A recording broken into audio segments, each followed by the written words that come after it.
কৃষক প্রশিক্ষণ শিবির আয়োজন বর্ধমানে। পূর্ব বর্ধমান জেলার রায়না 1 নম্বর কৃষি দপ্তরের উদ্যোগে পূর্ব বর্ধমান জেলার রায়না 1 নম্বর ব্লকের অন্তর্গত শেহারা গ্রাম পঞ্চায়েতের কমিউনিটি হলে এক কৃষক প্রশিক্ষণ শিবিরের আয়োজন করা হলো বুধবার।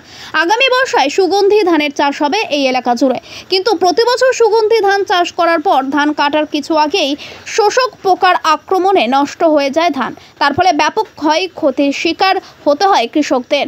যথোপযুক্ত ধান বীজ, সার, কীটনাশক ব্যবহার করার পরও ফলন হয় না। তাই বৈজ্ঞানিক পদ্ধতি অবলম্বন করে কৃষকরা সুগন্ধি ধানের চাষ করেন। তার জন্য আজ রায়না 1 নম্বর কৃষি দপ্তরের উদ্যোগে পূর্ব বর্ধমান জেলার রায়না 1 নম্বর ব্লকের অন্তর্গত শেহারা গ্রাম পঞ্চায়েতের কমিউনিটি হলে এক কৃষক প্রশিক্ষণ শিবিরের আয়োজন করা হয়। আজ বৈজ্ঞানিক পদ্ধতি অবলম্বন করে যদি শোষক পোকা ঠেকানো যায়, ধানের উৎপাদন বৃদ্ধি করা যায়, তাতে আখেরে লাভ হবে কৃষকদের। তাই ধান গাছ বপন করা থেকে শুরু করে পরিচর্যা সবেতেই যাতে কৃষকরা বৈজ্ঞানিক পদ্ধতি অবলম্বন করে তারই প্রশিক্ষণ দেওয়া হলো আজকের এই প্রশিক্ষণ শিবির থেকে। এলাকার 200 জনের ওপর চাষি এখানে উপস্থিত ছিলেন। পাশাপাশি এই গ্রাম পঞ্চায়েত এলাকাতে নিজস্ব মেশিন দ্বারা যে জৈব সার উৎপন্ন করা হয়, সেই জৈব সার কৃষকদের বিনামূল্যে দেওয়া হয়।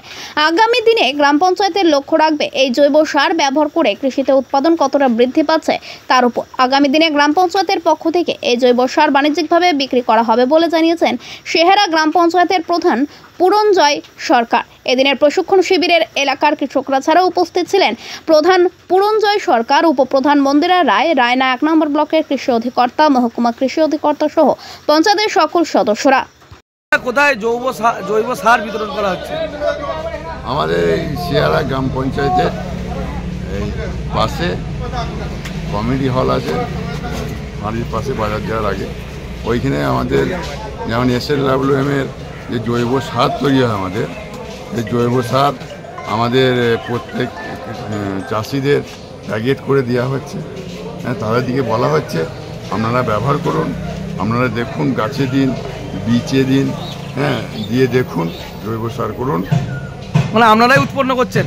আমরা SLWM এর যে আমাদের কার্ড আছে, কার্ডের মাধ্যমে যে বাড়ি বাড়ি গিয়ে যে আমাদের বাড়ির সবজি, বাড়ির নোংরা যে সবগুলো নিয়ে আসে, সেইখান থেকে আমরা বাছাই করি।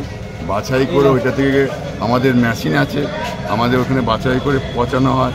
পচানোর পর আপনার গোবর দিয়ে তৈরি করা হয় জৈব সার। আরও আমাদের মেশিন দ্বারা তৈরি করে সেই জৈব সার মানুষকে দিচ্ছে, মানুষরা ব্যবহার করছে। কিছু কিছু মানুষ ব্যবহার করছে এবং গাছে দিচ্ছে, বলছে ফল ভালো হচ্ছে। সেটাতে যদি ফল ভালো হয় নিশ্চয়ই আমাদের কাছে কিনবে। এটা কাদের উদ্যোগে হচ্ছে? এটা শেহারা গ্রাম পঞ্চায়েতের উদ্যোগ। আপনার নাম এবং পরিচয়? আমি হচ্ছি শেহারা গ্রাম পঞ্চায়েতের প্রধান পুরঞ্জয় সরকার। ধন্যবাদ।